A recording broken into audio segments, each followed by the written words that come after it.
Hey guys, Andy here. So on September the 3rd, Google released Android version 10. Yesterday I uploaded a video explaining what features you would see in Android 10. If you haven't yet seen it, go ahead, I'll try and remember to put it up, just up there. Go and have a look at that one. This is not so much about the features for Android 10, this is more of a kind of a heads up really that I didn't realize OnePlus released a beta version of Android 10 for the OnePlus 7 Pro. So I will put a link in the video description down here that you can get the download.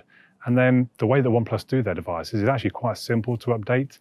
So you download the patch, the ROM, the firmware to your computer. Well, you can probably download it straight to your phone, to be fair. But I downloaded it to my computer, wiped it on my desktop, plugged my phone in, copied the file over to the root of the device. Then you go into the settings menu, go to system, go to update, and then I think it was on the cog, it says sort of a manual update, and you can select the file and it just updates for you. Give it, I don't know, 3 or 4 minutes, then it will say, right, you need to reboot, you reboot, and before you know it, you're up and running in Android 10.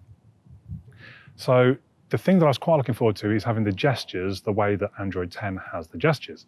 So OnePlus, they do have gestures, but they were getting a little bit on my nerves, if I'm honest. The biggest thing was if I put a case on the phone, I couldn't get my finger low enough to swipe up, and it was just a bit of a pain. But because there is still that slight pill along the bottom in Android 10, which on the OnePlus gestures they don't have, it gives you that little bit of space to get in there and do the gesture. And the gestures, they do work pretty much the same way as they do on the Pixel that I was using yesterday. There's a slight graphical difference on the back button. You don't get this sort of arrow coming, you get the wavy bit with the arrow in, but apart from that, it generally works the same. Switching between the apps is the same. You've got the slide left and the slide right. Obviously going home is the same. So it's all pretty much the same as the Pixel.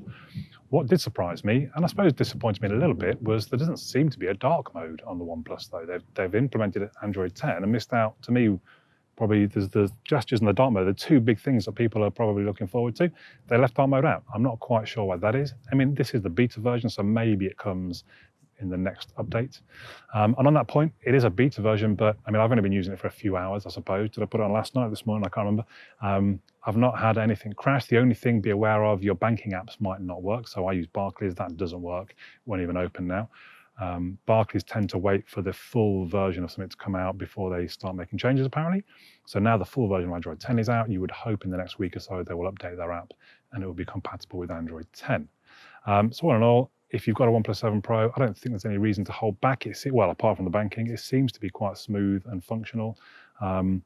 I don't notice, I mean, the settings are different. The privacy menu's in there like it does with Android 10. Again, go and watch that Android 10 video if you want to see all the features of Android 10. So there you have it. Hopefully this has been of use to you if you're a OnePlus 7 Pro owner. Let me know in the comments down below if you've taken the plunge and give it a whirl. Let me know if you found any bugs. Let me know if there's some big features that I've missed out that I've not mentioned. Just, yeah, let us know in the comments. I do read them all. I'll reply where necessary. Check out the other videos on my channel, which I'll try to put one of them up here. It'll be whatever's best suited for you, apparently. I'll let YouTube decide that. And also, don't forget to subscribe, which I'm going to put up there. If you haven't already, I try and do videos reasonably regularly on a variety of different things, not just OnePlus 7 Pros, not just Android updates, all sorts of stuff. Have a look through the channel. You'll find something to interest you, I'm sure. So there we go. Let me know your thoughts in the comments down below. But for now, my name's Andy, and I'll catch you all again soon.